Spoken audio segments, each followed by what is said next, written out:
Trump का दांव पड़ा उल्टा, दुश्मन से मिल गया दुश्मन। जिन्हें ट्रंप ने दिए हथियार वो अमेरिका के हुआ खिलाफ। ईरान ने ठुकरा दिया अमेरिका का सीज फायर प्रस्ताव। ईरान अमेरिका के बीच और तेज होगी जंग। अमेरिका ने पाकिस्तान के जरिए ईरान को सीज फायर का एक प्रस्ताव दिया था, जिसमें ट्रंप ने ईरान को सीधे सीधे धमकी दी थी कि अगर ईरान ने सीज फायर का प्रस्ताव मंजूर नहीं किया, अगर ईरान ने होर्मुज को नहीं खोला, अगर ईरान अमेरिका की शर्तों को मानने के लिए तैयार नहीं हुआ, तो अमेरिका का गुस्सा उसे झेलना पड़ेगा। उस पर अब तक का सबसे बड़ा हमला करेंगे। और लेकिन ईरान ने ट्रंप के प्रस्ताव को ठुकरा दिया है। ईरान का कहना है कि 38 दिन से ट्रंप एक ही रट लगाए हुए हैं, लेकिन ये जंग ट्रंप के कहने से बंद नहीं होगी, बल्कि अब ईरान की मर्जी चलेगी। और ईरान की मर्जी है कि जंग अभी बंद नहीं होगी। सीज फायर पर तो बात ही नहीं होगी। बात अगर होगी तो फिर युद्ध बंदी की बात होगी, लेकिन इसके लिए अमेरिका को हर्जाना देना होगा। ईरान ने 2 टूक सुना दिया है, वहीं ट्रंप भी सुना रहे हैं, लेकिन उनको जिन्हें वो अपना दोस्त मान रहे थे। लेकिन ट्रंप के दोस्तों को भी पता है कि उसकी दोस्ती घातक होती है, इसलिए ट्रंप की दोस्ती से उनकी दुश्मनी भली है। तो जिन दोस्तों को ट्रंप ने ईरान पर हमला करने के लिए तैयार किया था, वो अब ईरान से ही मिल गए हैं, जिस पर ट्रंप भड़के हुए हैं। और इसी पर आज हम अपनी स्पेशल रिपोर्ट में करने जा रहे हैं बात। नमस्कार, मैं हूं अंशिता।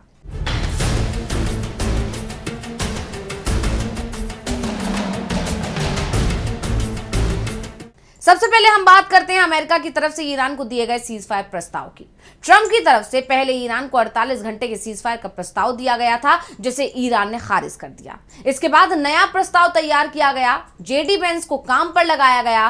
कहा गया कि अगर ईरान सभी शर्तें नहीं मान रहा है तो कुछ शर्तों के लिए उसे मनाओ, लेकिन सीज फायर जरूर कराओ। ईरान को कम से कम बातचीत की टेबल पर तो लेकर आओ। एक बार ईरान बातचीत को तैयार हो जाए, 45 दिन के सीज फायर की डिमांड मान ले, तो अमेरिका इस जंग से बाहर निकल आएगा। सीज फायर को ही ट्रंप अपनी जीत बताने की तैयारी में भी जुट गए थे, लेकिन ईरान ने ट्रंप के पूरे प्लान पर पानी फेर दिया है।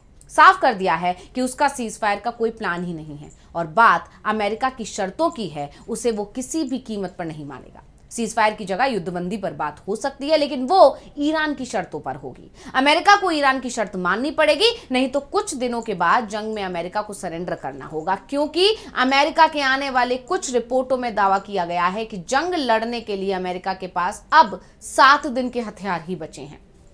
7 दिन बाद जंग में ईरान का दबदबा दिखाई देने लगेगा और अभी भी ईरान कमजोर नहीं दिख रहा है। उसके पास हथियारों की भी कमी नहीं है, लेकिन अमेरिका और इजराइल के पास इंटरसेप्टर खत्म हो रहे हैं।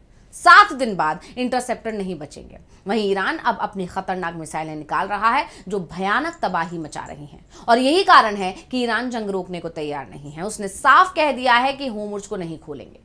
अब यहां नई व्यवस्था काम करेगी, जिसमें दुश्मन का कोई भी जहाज होर्मुज पार नहीं कर पाएगा। दुश्मनों में अमेरिका और इजराइल को शामिल किया गया है। अमेरिका का नाम शामिल कर एक तरह से ट्रंप को ईरान ने साफ मैसेज दे दिया है कि बिना सरेंडर के वो अमेरिका को जंग से भागने नहीं देगा। और इस बीच ट्रंप को ईरान जंग में बड़ा धोखा मिला है। दरअसल जिस धोखे के बारे में हम बात कर रहे हैं, उसका खुलासा खुद अमेरिका के राष्ट्रपति डोनाल्ड ट्रंप ने ही किया है। उन्होंने कहा है कि ईरान में सरकार के खिलाफ जो विरोध प्रदर्शन हुए थे, उनमें कहीं ना कहीं अमेरिका का हाथ था। इजराइल ने भी इन प्रदर्शनों को भड़काने में मदद की थी और इसी की मदद से ईरान में रिजीम चेंज करने का सपना देखा गया था। ट्रंप ने यहां तक कहा है कि अमेरिका ने ईरान में सरकार विरोधी प्रदर्शनकारियों को हथियार भेजे, और वो भी गुप्त रास्तों से। फॉक्स न्यूज से बात करते हुए ट्रंप ने इस गुप्त रास्ते का भी खुलासा कर दिया। उन्होंने कहा कि हमने कुर्दों के जरिए बहुत सारे हथियार ईरान भेजे थे, लेकिन इन हथियारों का एक बड़ा हिस्सा खुद कुर्दों के पास ही रह गया। यानी जो हथियार ईरान के अंदर विरोध को भड़काने के लिए भेजे गए थे, वही अब क्षेत्रीय ताकतों के बीच नई टकराव की वजह बन सकते हैं। इससे यह भी साफ हो गया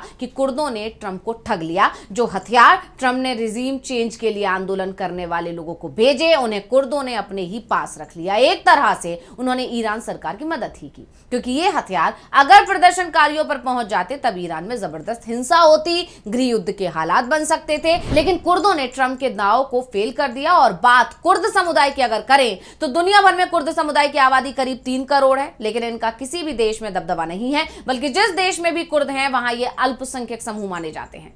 आमतौर पर कुर्द ईरान, इराक, सीरिया और तुर्किया में रहते हैं। इस समुदाय की भाषा भी कुर्द है। कुर्द समुदाय में अधिकतर सुन्नी मुसलमान हैं।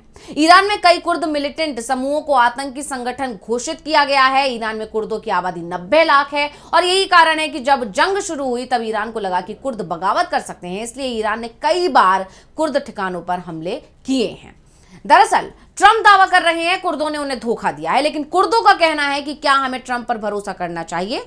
आज ट्रंप को हमारी जरूरत है, इसलिए वो हमें हथियार दे रहे हैं। चाहते हैं कि हम ईरान के खिलाफ बगावत कर दें, और अगर हम अमेरिका की बातों में आ जाते और ईरान के खिलाफ बगावत कर देते हैं, ऐसे में ईरान में बड़ी कुर्द आबादी जंग में शामिल हो जाएगी और इसका बड़ा नुकसान उठाना पड़ेगा। और अगर जंग के बीच में ईरान और अमेरिका के बीच सीज फायर हो जाता है, तब कुर्दों का क्या होगा। ट्रंप तो हमें उसी तरह बीच में छोड़ देंगे जैसे सीरिया में छोड़कर निकल गए। सीरिया में जब तक आईएसआईएस और असर सरकार के खिलाफ कुर्दों की जरूरत थी, तब तक अमेरिका ने कुर्दों का इस्तेमाल किया, और जैसे ही सीरिया में तुर्की समर्थक हयात तहरीर अल शाम सत्ता में आ गया, वैसे ही अमेरिका का रुख बदल गया। एचटीएस को पहले अमेरिका आतंकी संगठन बताता था, इसके प्रमुख पर इनाम घोषित किया था, लेकिन सत्ता में आते ही एचटीएस से पहले आतंकी संगठन का टैग हटाया। संगठन के चीफ को व्हाइट हाउस में मिलने के लिए बुलाया, समझौता कर दिया और कुर्दों को अपने हाल पर छोड़ दिया। बाद में एचटीएस के लड़ाकों ने कुर्दों पर हमला बोल दिया। ऐसे में कुर्दों को ट्रंप की नीतियां याद हैं। आज ट्रंप को जरूरत है, इसलिए मदद मांग रहे हैं। कल को काम निकल जाएगा तो मरने के लिए छोड़ दिया जाएगा, और यही कारण है कि कुर्द ट्रंप पर भरोसा नहीं कर रहे हैं। उन्होंने अमेरिका से हथियार तो ले लिए, लेकिन ईरान से लड़ने से साफ इनकार कर दिया। अब ट्रंप बुरी तरह से फंस चुके हैं। वो जंग से निकलना चाहते हैं लेकिन निकल नहीं पा रहे हैं। इजराइल की भी उन्हें चिंता नहीं है, बस चिंता इस बात की है कि ईरान किसी तरह से सीज फायर को तैयार हो जाए और ये जंग खत्म हो जाए। भले ही ये 2 दिन का हो या 45 दिन का, एक बार सीज फायर हो जाए, फिर उसे ही ट्रंप अपनी जीत बता दें। इसकी तैयारी भी पहले से ही ट्रंप की तरफ से कर ली गई है, लेकिन ईरान अमेरिका को कोई मौका नहीं दे रहा है और ना ही अमेरिका के सहयोगी उसका साथ देने को तैयार हैं। फिलहाल नजरें ईरान पर टिकी हुई हैं, क्योंकि सीज फायर होगा या जंग चलती रहेगी, अब इसका फैसला अमेरिका को नहीं करना है बल्कि ईरान को करना है। और इसके लिए पाकिस्तान, तुर्की, ओमान, कतर उसे मनाने में जुटे हुए हैं, लेकिन ईरान अभी तक इसे मानने को तैयार नहीं हुआ है। और यही कारण है कि अमेरिका के राष्ट्रपति डोनाल्ड ट्रंप इस वक्त बौखलाए हुए हैं। तो स्पेशल रिपोर्ट आपको कैसी लगी, हमें कमेंट करके अपनी राय जरूर दीजिएगा। इसी के साथ मुझे दीजिए इजाजत। देखते रहिए डीवी लाइव। नमस्कार। हमारे चैनल से जुड़े रहने के लिए YouTube पर टाइप करें DB लाइव, सब्सक्राइब बटन को क्लिक करें और बेल आइकन को दबाना ना भूलें ताकि खबरें आप तक पहुंचती रहें। देखते रहिए DB लाइव, क्योंकि यहाँ हैं खबरें लगातार। हमारे चैनल से जुड़े रहने के लिए YouTube पर टाइप करें DB लाइव, सब्सक्राइब बटन को क्लिक करें और बेल आइकन को दबाना ना भूलें ताकि खबरें आप तक पहुंचती रहें। देखते रहिए DB लाइव, क्योंकि यहाँ हैं खबरें लगातार।